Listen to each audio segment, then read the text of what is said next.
Hey everybody, Nick Espinosa, your chief security fanatic here, and today we've got to talk about big tech because big tech is trying to weaken your privacy. And that's not necessarily new, but there are some new developments that we are going to go through. But for the basics though, we're going to start less than a year ago with an article from Spiceworks because back then, according to a report by The Markup, the likes of Amazon, Apple, Facebook, now Meta, Google, and Microsoft were actively funding lobbyists to make sure that privacy laws either didn't see the light of day or at the very least were presented in a weakened form. Now, cumulatively, these five companies, and for the record, they are among the top 10 most prominent companies globally by market cap, have at least 445 lobbyists and lobbying firms across 31 states here in the United States on their payroll. That number is much likely higher according to that original report, but that's what they could find. Now, the markup only analyzed 31 states that are bringing their privacy laws basically online or soon to be online at that time. Basically, we're talking about things like California's Privacy Right Act or the CPRA, not to be confused with the CCPA, similar to GDPR, and also the Virginia Consumer Data Protection Act or VCDPA, both of which were supposed to go online this year. Now, across all states, big tech is actually funding TechNet. Now, this is basically the State Privacy and Security Coalition and the Internet Association. Those are three different groups: TechNet, the State Privacy and Security Coalition, and the Internet Association. They are funding them essentially to kill proposals for privacy laws, or essentially make these privacy laws rudderless or very weak. But this well-funded and well-organized operation may not be apparent to you and I at first glance. So, for example, Amazon, Apple, Facebook, Google, and Microsoft collectively registered 23 active lobbyists in Utah, basically during the state's 2021 and 2022 legislative sessions. Of those 23, 13 of those lobbyists had never previously registered to work in Utah. Many of the 445 lobbyists also registered for the first time, only in the weeks preceding the introduction of a privacy bill or shortly thereafter. Another example that was provided to the markup was that Apple, Amazon, Facebook, Google, and Microsoft registered 15 lobbyists in Colorado when the state was heading towards enacting the Colorado Privacy Act in 2021. But more importantly, and interestingly enough, the draft of the bill introduced in Utah was provided by lobbyists of tech companies, meaning they wrote the draft of the bill. Needless to say, that language obviously favored big tech. Now, this charade also served as a blueprint for tech lobbyists who employed similar strategies across Virginia. For example, an Amazon lobbyist actually wrote the first draft of the VCDPA.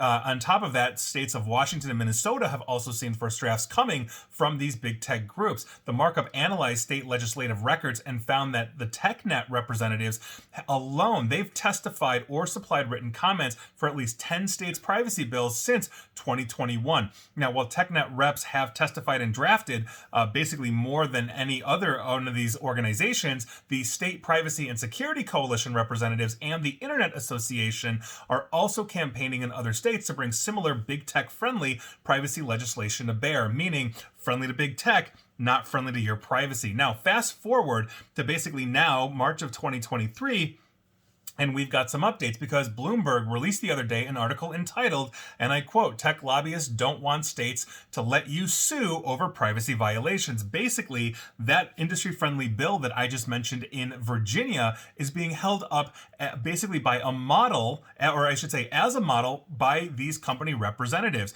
meaning they are looking essentially at that bill that does not allow you to sue if your privacy is violated and apply that to at least 31 other states. As I just mentioned, this is why we need a national standard privacy law that does not include their literal army of lobbyists. Now, on top of this, it also came to light per Bloomberg, the big tech companies, again, Google, Meta, Apple, etc., are lobbying for a consideration of data access limitations of Section 702. This is the Foreign Intelligence Surveillance Act, basically Section 702 of FISA, before it is reauthorized by Congress. Now, current Section 702 provisions allow U.S. intelligence agencies to parse and collect personal data from individuals online and mobile communications. Now, according to the Computer Communications Industry Association President Matt Schwarz said, and I quote, "Reforms are needed to ensure dragnet surveillance programs operate within constitutional limits and safeguard American users' rights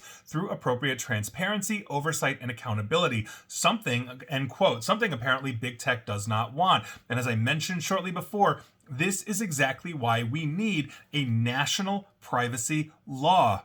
We talk about our right to privacy being a constitutional right that we've had since essentially the drafting of the Constitution and the Declaration of Independence in some form on that one, but definitely in the Constitution, that we have a right to privacy. Why doesn't that extend online?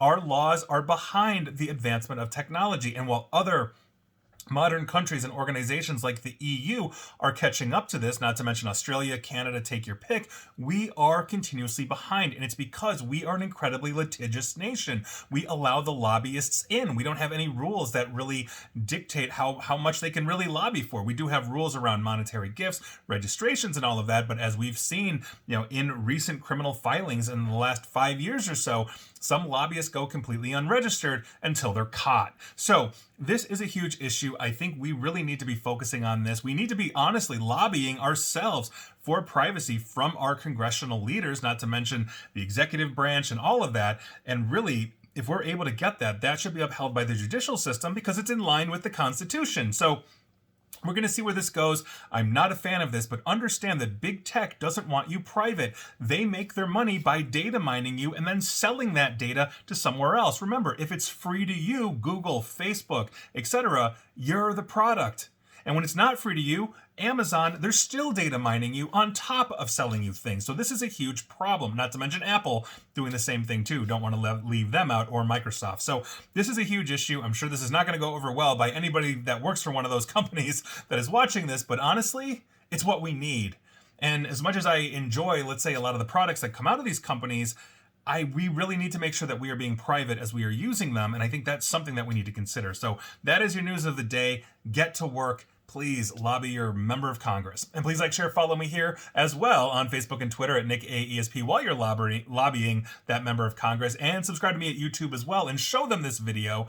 And as always, stay safe, stay online, and please, please, please just attempt to stay private. Thanks, everybody.